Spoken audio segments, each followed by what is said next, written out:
UFC Dominic Reyes taking on Carlos Ulberg in Perth. Western Perth, mate.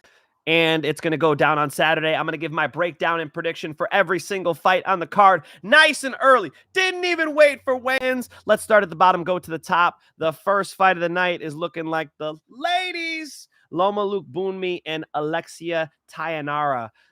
Lookboonme is 5'1". I know Alexia Thainara towers over her at 5'4". Just towers over her. But I think that matters. I think that she's real athletic and quick on the outside. She'll be able to deal with the Muay Thai, slap some kicks in there with Lookboonme. And then when a takedown happens, you got to think Lookboonme only one submission on her entire record. It was Elise Reed, been submitted before as well. And now Thainara, much better on the ground than her. Very dynamic fighter, a little bit explosive.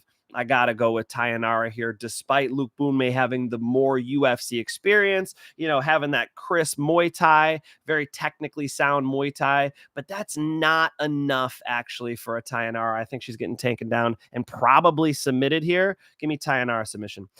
Brando Pericic versus Alicia Ellison. When I saw Alicia Ellison, I was like, oh, this is a girl?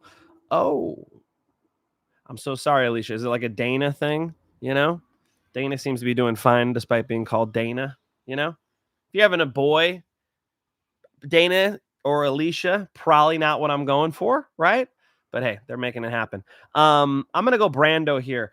I like his ability to clinch, to grapple with Ellison. I think he's, pretty dangerous in those fence situations where he's slamming knees to the body. He's got, decent enough takedowns, and I think enough striking to hold off an Ellison. Ellison can stay fairly patient and can kickbox with Brando, but he's a city kickboxing prospect. I think Brando has seen a lot of good kickboxers in the gym and should be able to, coast through a win here against Ellison. Maybe he even finishes the fight. Brando in his UFC debut, I think, takes it against this Alicia character. Luana Carolina taking on Michelle Montague. I'm going to go with Michelle Montague over Carolina.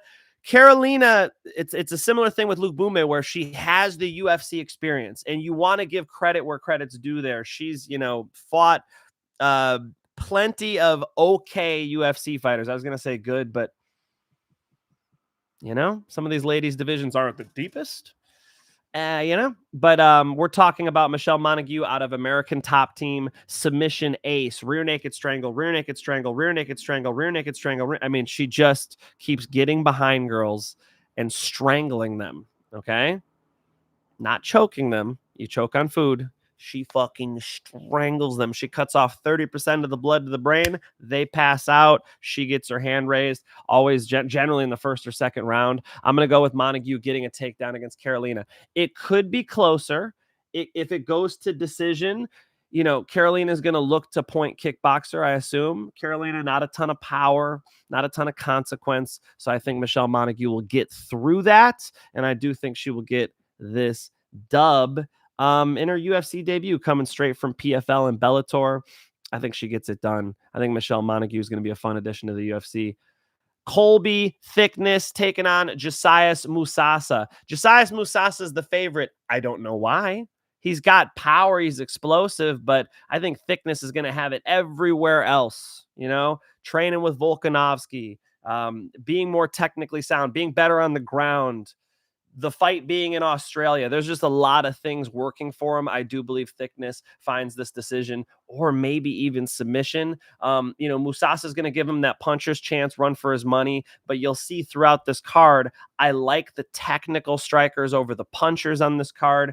I like, city kickboxing and or just native fighters on this card. If we would have given some more love to the Mexicans on UFC Noche, it would have worked. They were in Texas, of course. This is actually their part of the world. I do believe that he gets it done, being technically sound, kicking, and also getting takedowns. Give me Mr.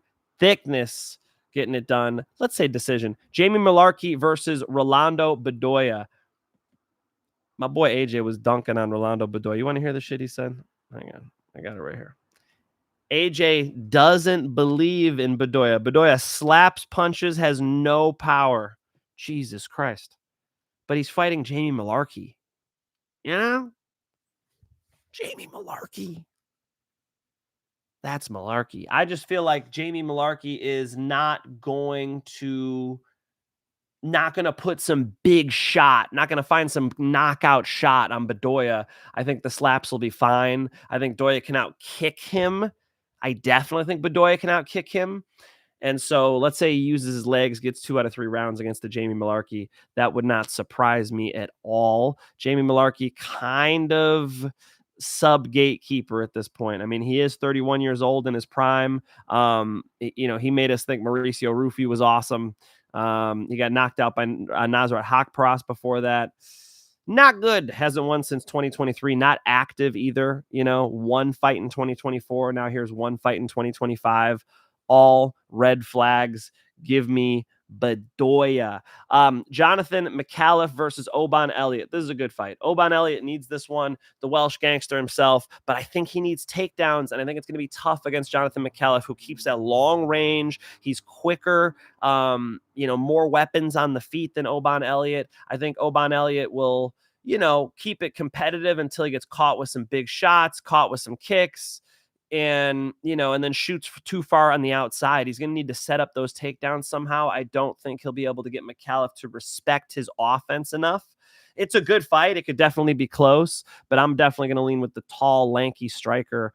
Wrote down his reach here. Micallef, 6 feet, 77-inch reach, So I think he's going to put that to work. Give me Micallef via decision. Andre Petroski taking on Cam Rowston. Whoa, taken out. We'll see.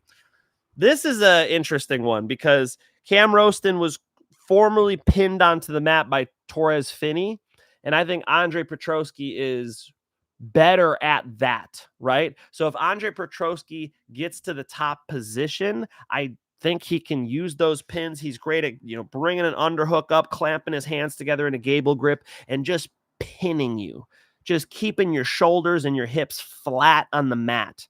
What a lot of fighters do is they get on top, they get an underhook, like, oh, I'm in a good spot. All right, I'm going to posture up and throw strikes. And as soon as they do, the person on bottom starts to hip escape. That's when you shrimp, as they say in jiu-jitsu, frame, and you start creating space between you and your opponent that you could use to stand up. Yeah, Petroski's not about that. He doesn't care about landing great ground and pound. He cares about control. He will smush you. And so it's a big deal for Cam Rowston. Cam Rowston cannot end up underneath Petroski 2 out of 3 rounds here. He cannot do it. I don't think he'll get up. I really don't. Petroski's like having a tank parked on top of you, man. He is a massively strong, powerful wrestler, grappler. He's got jiu-jitsu too. So I think that's a huge issue here. With that being said, I think he has trouble getting takedowns, and I think he has trouble zeroing in on a Cam Rowston, right? Who's better at kickboxing than him, who should be able to have a higher output, probably a lot higher output than an Andre Petroski in this matchup, because Petroski being slower, being less dynamic on the feet, it's going to be hard to get his strikes off, and his takedowns aren't excellent. It would be different if his takedowns were, if that Gable Stevenson single leg snap you guys saw last week, that shit was fast. You know what I mean? And that boy's a heavyweight. I'm not seeing that from Petroski. I think he'll struggle taking Cam Rowston down. Give me Cam Rowston via decision. But, if he does get to the top position, it'll be boring, and it'll be a Petroski round, I do believe. Navajo Stirling taking on Rodolfo Bellato. I'm hearing some Rodolfo Bellato love in the comments. You guys like Bellato? You like that fucking acting show he put on for us? He's out. He's out. Did he do Shakespeare as a kid? I wonder if he did stage theater. I did. I was Rooster and Annie. Easy Street. I was the Tin Man and the Wizard of Oz. If I only had a heart. I was King Claudius and Hamlet. To be or not to be? That is the question. Whether it is nobler in the mind to suffer the slings and arrows of outrageous fortune, or to take arms in a sea of troubles, to die, to sleep, To sleep, perchance to dream. Something about 1,000 heartaches. Ashes flare too. It's been a long time. That was Hamlet, by the way. That was a Hamlet monologue. Sorry for torturing you with that. Where was I at? I don't even remember what fucking fight I was on. Let's go. Navajo, Stirling, and Rodolfo Bellato. Bellato being an actor. Yes. Bellato's slow and plodding, you know? It's just he's too easy to find, you know? I've made this joke already, but he can't sneak up on you, you know? You hear Bellato. You hear him coming. Totally different footwork from a Navajo Stirling. Navajo Stirling light on his feet, right? He's got that little bounce. He's quick. I understand he doesn't have like unbelievable one-punch knockout power, right? But you don't necessarily need that. He could just slap up a Rodolfo Bellato over 3 rounds. I think he will, you know? And somebody said, well, but Rodolfo Bellato could take him down. Are you sure? Rodolfo Bellato, not known as a wrestler. And, you know, maybe he could take like a Ihor Potieria down or something, but this ain't that, dog. I think he's getting styled on here. I think the side-to-side footwork is going to be a big deal. And I think that, you know, Bellato is just going to be too easy to find. He has defensive problems, okay? It's like Battleship where you're playing the game, right? You always know where to find him. Big issue. Big fucking issue. That float like a butterfly, sting like a bee quote. Bellato stings like a bee, but he can't float like a butterfly. I'm going to pick the guy who could float like a butterfly, who has way more movement, way better footwork, a higher output, and more accurate strikes, I believe. I'm going to go with Navajo Stirling over Rodolfo Bellato. Maybe it's a decision. Wouldn't be surprised if he got him out of there with his hands. Tom Nolan taking on Charlie Campbell. Ooh, it's a good one. And I've been letting this one marinate, you know? At first, I was going to give Tom Nolan, you know, to my premium channel. And then I was doing more research on it. And I saw, you know, Charlie Campbell, he gave me some shades of like a Jack Della Maddalena. I'm like, all right. And so I gave it to the free channel. And I mean, it is what it is. I'll just say it out loud. Yes, I bet on Tom Nolan. But Charlie Campbell, it was a small bet because Charlie Campbell, he switches stances nicely. He's got a good striking arsenal. He's pretty powerful. It is definitely a tough fight for Tom Nolan. My big thing is, and the reason why I jumped at it for Tom Nolan is Charlie Campbell's been out for over a year. Tom Nolan's active. He's in season. It's the right part of the world for him to have this fight. And, you know, I think Charlie Campbell sort of being the more of the away team, I think Charlie Campbell gets touched up here, guys. I think he's good.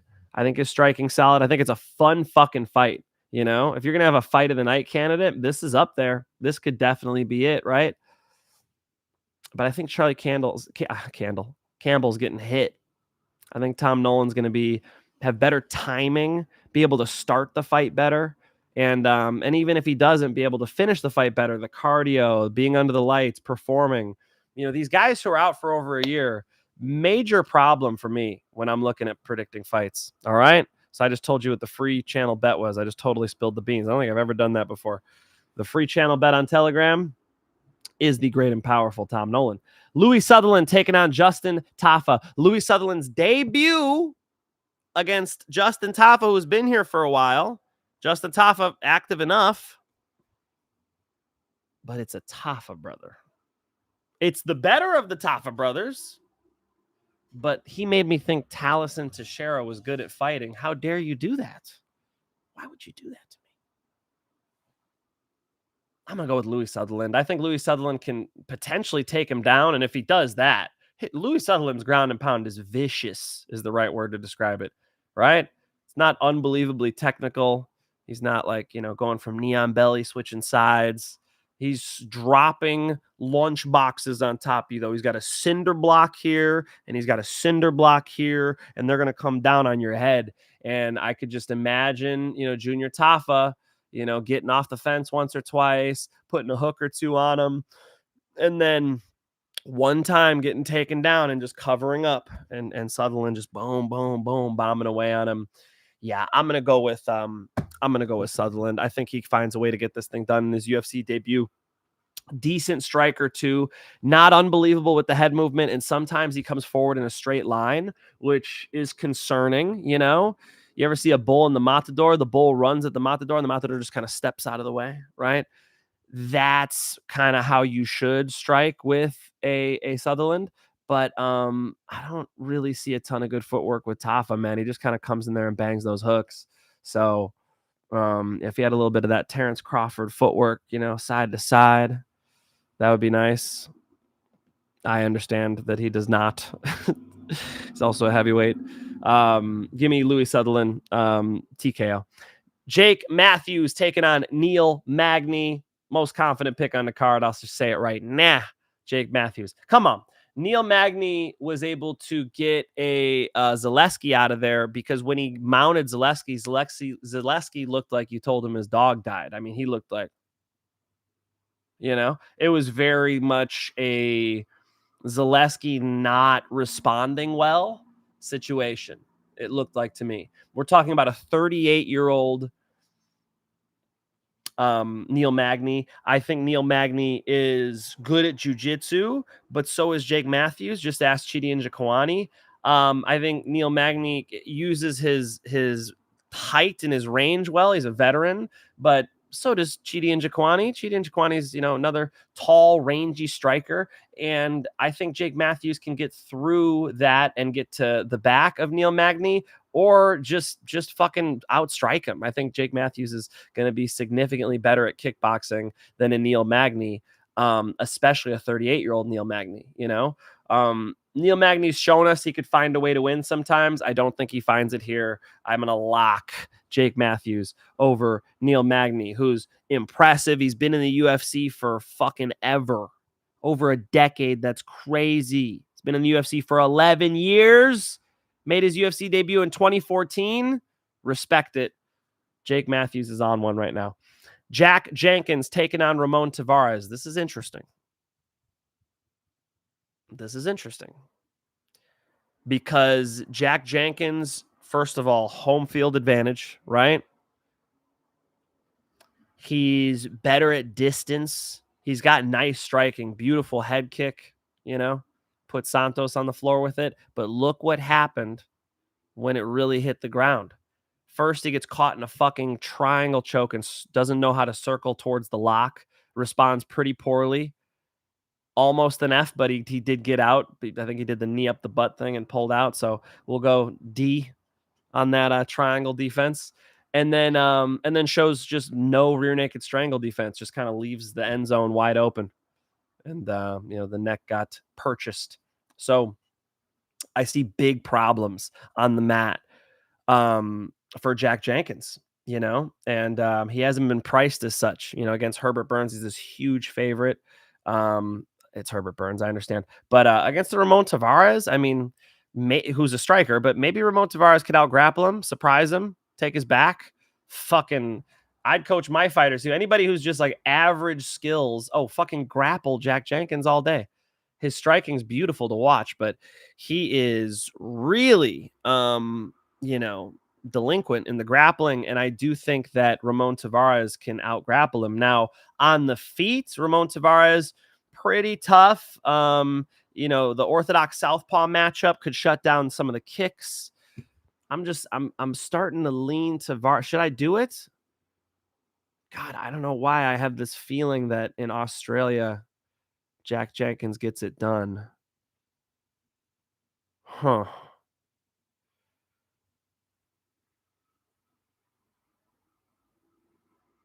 Yeah.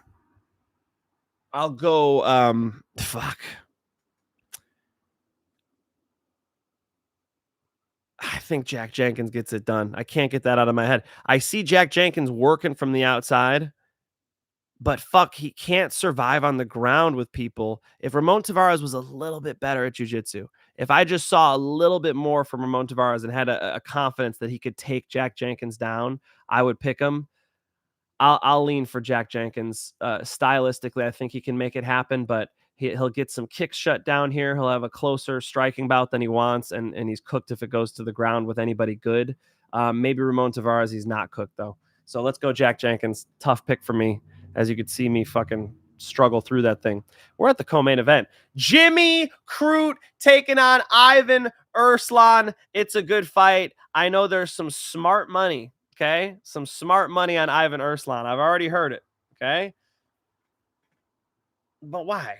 You know, Ivan Erslan, fucking, you're going to lose the Ian Kutalaba. You're going to fucking tell me that this guy's the pick, you know?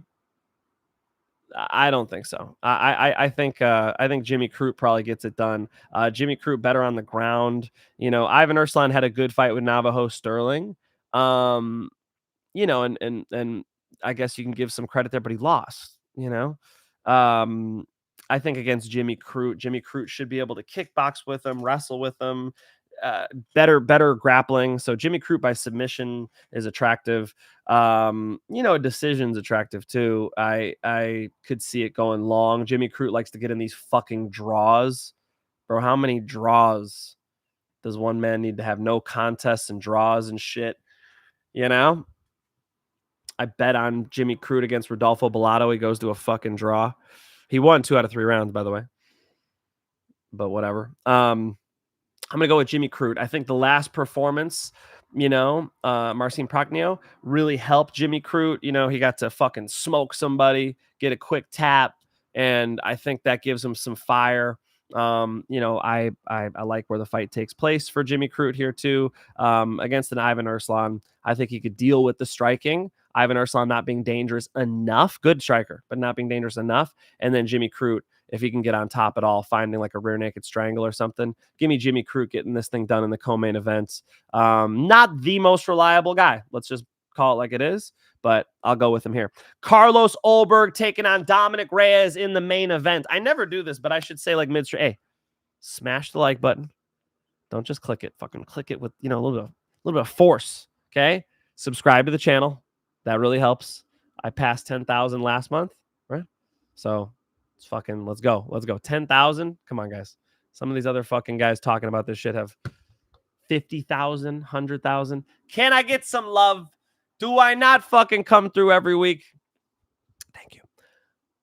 Carlos Ulberg is taking on Dominic Reyes in a really fun one. Dominic Reyes has looked fantastic since he's come back. I've been on him. I picked him when he was an underdog against the Glory kickboxer Dustin Jacoby. And he was able to knock Dustin Jacoby out. You know, Nikita Krylov ran at him and he was able to just fucking clip him with a counter punch. Bang! He throws that left hand straight. Really nice. I mean, he's a solid counter puncher. As far as counter punchers go in the light heavyweight division, Dominic Reyes might be the best. But look at the matchup. Does Carlos Ulberg just run stupid at people unless he has him hurt? Because he'll start looping his shit when he has you hurt. I've definitely seen him do that. No, he's pretty fucking technically sound. His feet, his footwork is better than Dominic Reyes. You have to admit this. If you're not watching the tape, watch the tape. Look at how he's on the balls of his feet. He kind of dominates that green zone and he just dips his toe in, gets to that yellow zone, green being distance, yellow being mid-range, Max Holloway range, and red being fucking Mike Tyson, Cain Velasquez right up on you. You know, he does a great job getting from that green to that yellow. Pop, he'll come in, pop, pop, pop, and then be right back on the outside. Little too far away to get into a fist fight, and then he does it on his terms.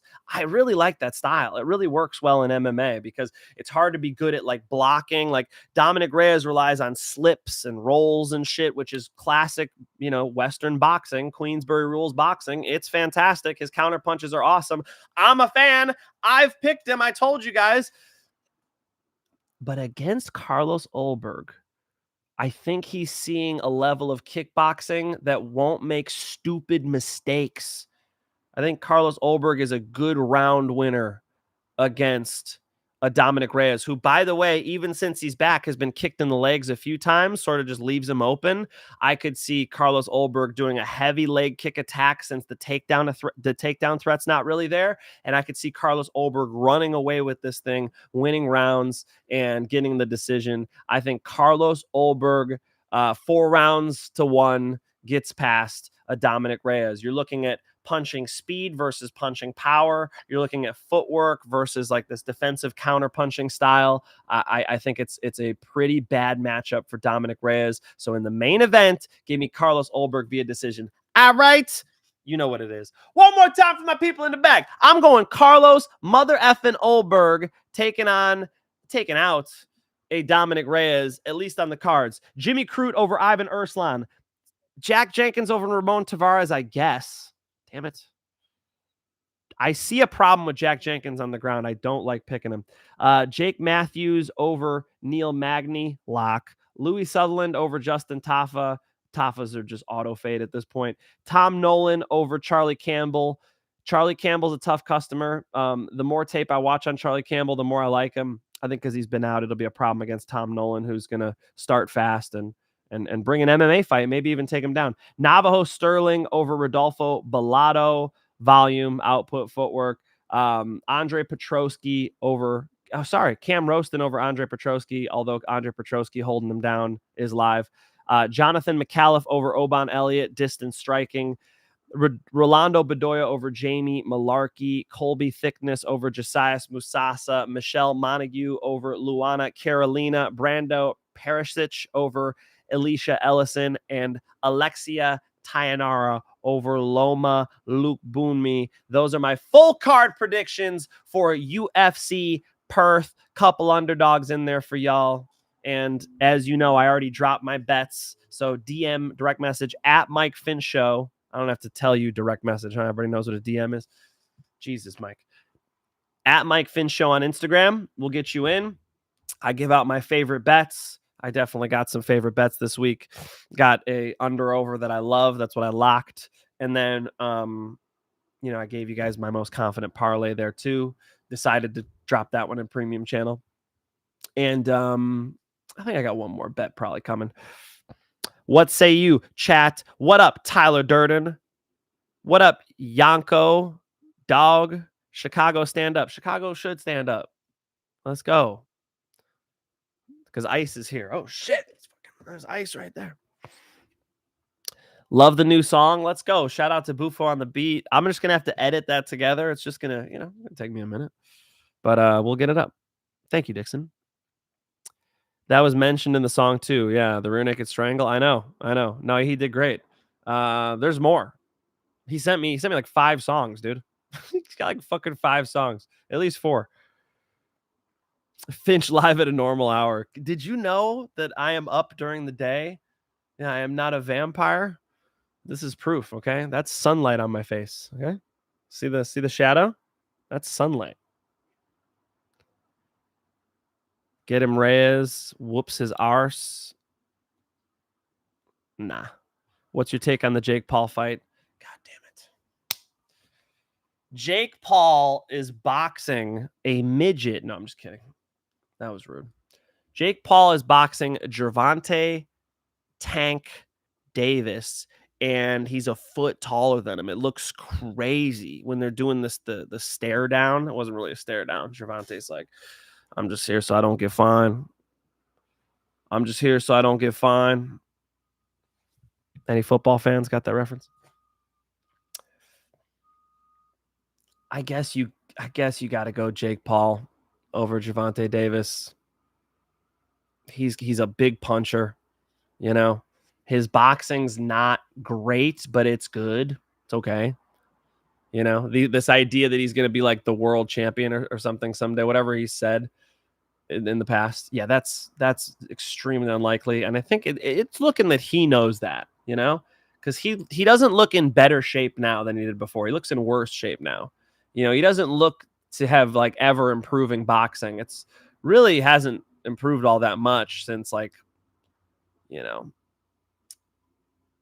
since he lost to Tommy Fury. I don't see major improvements. Remember when I'm going to talk about a real world champ here, but Canelo Alvarez lost to Floyd Mayweather. He totally changed his style. Then all of a sudden he was the fucking, hide behind the shoulder, moved the head better. I mean, defensively, he just had a complete transformation. I haven't seen that with Jake Paul. you know? And maybe it's because the talent's not there. He's certainly got punching power, and he's got a lot of size. And I think it'll be pretty damn tough for Gervonta Davis, even against a good, light heavyweight size fighter, right? He's going to weigh in at 195, I think was what they agreed on. So I'll go with Jake Paul over Gervonta Davis, but it'd be cool to see a little Gervonta use his feet, get his head off that center line, right? Explode in, explode out. I mean, he'll really have to use his feet a lot here. He's got to close a lot of distance and then get back at distance unless he just goes forward the whole time, which, again, with the power of Jake, I think he'll just club him. Even when Gervonta's blocking, boom, he's going to be hitting those blocks, trying to hit that body. I'd assume Jake can get it done. What a stupid fight. What's going on, Finch? I pray that all is well with you and your family. Thank you for all that you do. Thank you, Ice. Yeah, family's good. My wife is 17 weeks pregnant. So, yeah, she's doing good. She's popped, as she says. She's got the belly bump. She's got the bump now. So, it's cute. Yeah, it's great. Everybody's healthy. Thank you. Finch is secretly one of the best cappers in the MMA scene. Very smart fella. Thank you, Dana Blanco. I appreciate that. Let's not make it such a secret. Can you help me not make it such a secret? Tell a friend, okay? Can you post that on some Reddit forums or fucking start, wrangling up some folks? Thank you. Tell them to come through. Mondays, most confident picks. Whenever the fuck I drop the full card predictions today, Wednesday. And then I do my event recaps, consistent content for y'all. Come on. Hope you love it. Fade Tafa brothers. I know, man. I try to not auto fade, but Tafa brothers are bankrupt on the ground. Finch, turn your lights on your show word. Yeah, actually, I fucked that up. So I could. That's actually the first time anybody's ever said that to me. I could turn those on, but I have a remote that I lost. I swear they could turn on, though. But just so you know, you'll never find an episode in the past fucking 2 years where those are turned on. Maybe like the first couple I ever did.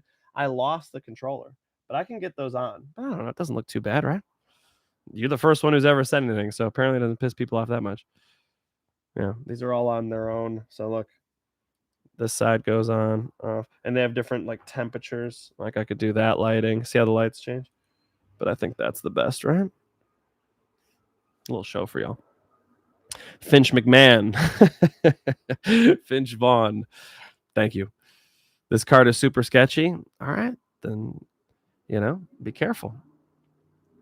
Finch acting like we're not here. I see you, Doug Funny. God damn it. Can I finish the card first?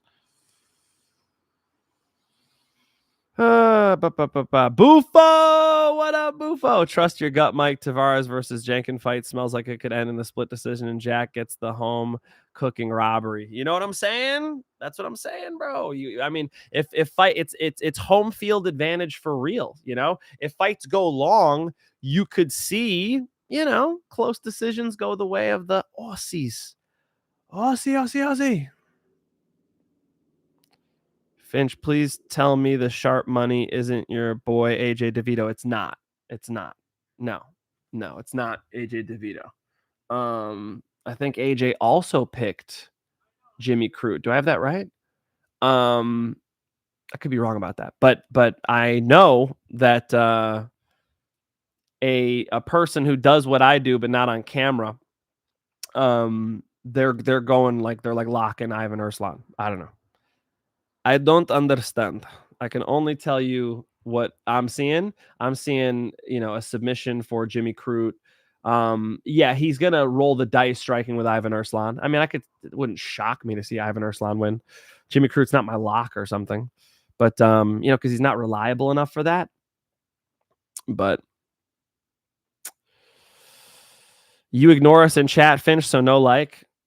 As I read your comment, did I ignore you? You want me to just fucking go back and forth from the chat to the picks the whole time, Doug? Come on, Doug. I do Q&As at the end if you ever seen this fucking show before, Doug.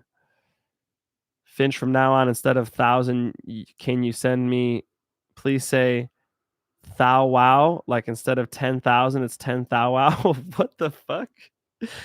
No is the answer to whatever the fuck that question was. Nah, Finch will talk to us after you're done doing the breakdowns. Thank you. Okay, I'm skipping through this. God. Jesus Christ. You got 5 songs. Holy guacamole, don't gatekeep. Yeah. I think we need to drop them, huh? Bufo, how do I drop these songs? Do you mind?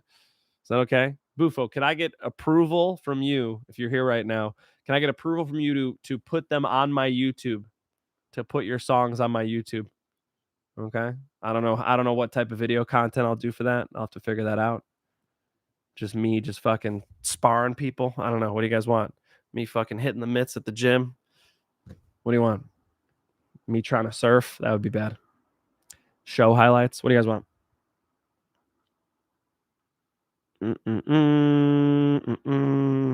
All right. Are you guys done with me? Thank you for the like, Doug, you bastard. What up, Houdini? It's an exhibition. Yeah, be careful on the fucking Jake Paul fights, guys. Be careful. Generally, it's been Jake Paul. Generally, the pick has been Jake Paul. The sign looks cool, Finch. Thank you. Get AJ on the phone. He lost me $130 on his picks last night. Brutal. Yeah, there were some interesting ones last night. The girl fight was wild, huh? When I saw her getting beat up in that second round, I was like, oh, so much for this talented prospect Sean Shelby fought. And then she comes and wins the third and gets the decision. That was crazy. Those some tough ladies. Hey, it's not AJ who lost you the money either, by the way. You know, we can do research and we can break stuff down for you guys. And if we agree, then go for it. But if you like don't agree and you're just like blindly following, like I really wouldn't recommend that, you know? You gotta trust whatever you invest in, right? If you buy a stock, if you're gonna buy fucking Tesla stock, right? You have to understand what you're investing in, right? That's the only way you can do it, you know? You know, it's rare that it works out where somebody just gives you good advice. One time, my grandpa, when I was in high school, so it was 2011, I graduated.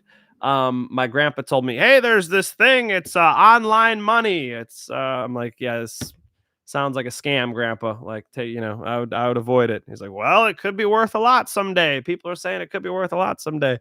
I was like, yeah, online money sounds like a scam to me, grandpa. I don't know. Be careful. He was talking about Bitcoin back when it was like $1 or like a couple dollars. Oh, fuck. It burns every time I think about that fucking conversation. You know, I could have just said, yeah, you know what?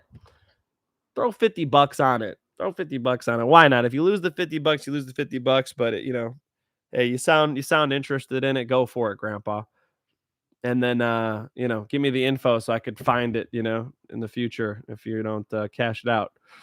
And now Bitcoin's over 100 grand. Yeah. Sick to my stomach. Fucked up. People need to stop shitting on women's MMA. They have been the standouts this season. Women's MMA. I you know me, dog. I don't shit on women's MMA. Let's go, KZ. Sutherland is going to buffer Tata's biscuits. All right, this is getting weird. I'm getting out of here. Butter. I think you, right? Is that what you say? Butter? Butter. Yeah. Sutherland is going to butter Tafa's biscuits. On that note, I'm out.